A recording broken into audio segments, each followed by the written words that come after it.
ஆரணி தொகுதி அதிமுக வேட்பாளர் செஞ்சி சேவல்வி ஏழுமலை ஆரணி கோட்டாட்சியர் அலுவலகத்தில் வேட்புமனு தாக்கல் செய்தார். அப்போது கூட்ட நெரிசலில் சிக்கிய நிலையில் வேட்பாளருக்கு முன்மொழியும் நபர் ஒருவர் தூரத்தில் இருந்ததால் அவரை அதிமுக வேட்பாளர் ஏழுமலை டே நாயே என்று அனைத்து கட்சி நிர்வாகிகள் மத்தியில் கூப்பிட்டதால் கூட்டத்தில் சலசலப்பு ஏற்பட்டது.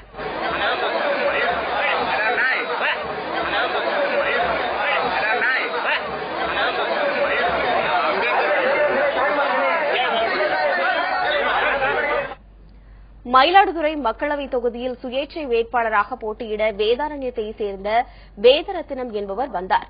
அப்போது நாகை மாவட்ட ஆட்சியரும் தேர்தல் அதிகாரியுமான சுரேஷ்குமார் திருவாரூரில் அளிக்க வேண்டிய வேட்புமனுவை வாங்கி வேட்பாளரிடம் உறுதிமொழியையும் எடுத்துக்கொண்டு கையெழுத்திட்டார். இந்நிலையில் மாவட்ட வருவாய் அலுவலர் இந்துமதி திடீரென வேட்பாளரின் வேட்புமனுவை வாங்கி பார்த்ததில் அதிர்ச்சி அடைந்தார். அவரை திருவாரூர் செல்லுமாறு அதிகாரிகள் கூறியதால் சுயேட்சையாக போட்டியிட வந்தவர் வாக்குவாதத்தில் ஈடுபட்டதால் பரபரப்பு ஏற்பட்டது.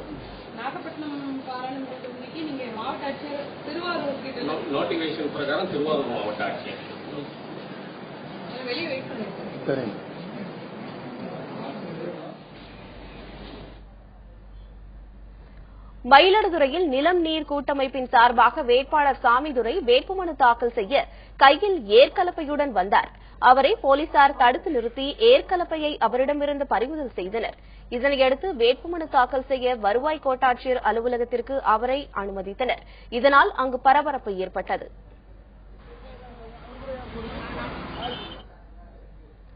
மதுரை நாடாளுமன்ற தொகுதியில் போட்டியிட திருநங்கை பாரதி கண்ணம்மா என்பவர் மீனாட்சியம்மன் வேடத்துடன் வந்து வேட்புமனு தாக்கல் செய்தார். அவர் மீனாட்சியம்மன் வேடத்தில் வந்ததை பலரும் ஆச்சரியத்துடன் பார்த்தனர்.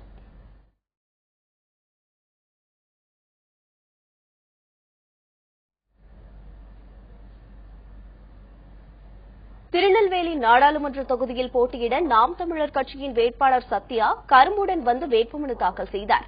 முன்னதாக தாமிரபரணி நதிக்கு அவர் வணக்கம் செலுத்திவிட்டு தனது வேட்புமனுவை அதிகாரியிடம் தாக்கல் செய்தார்.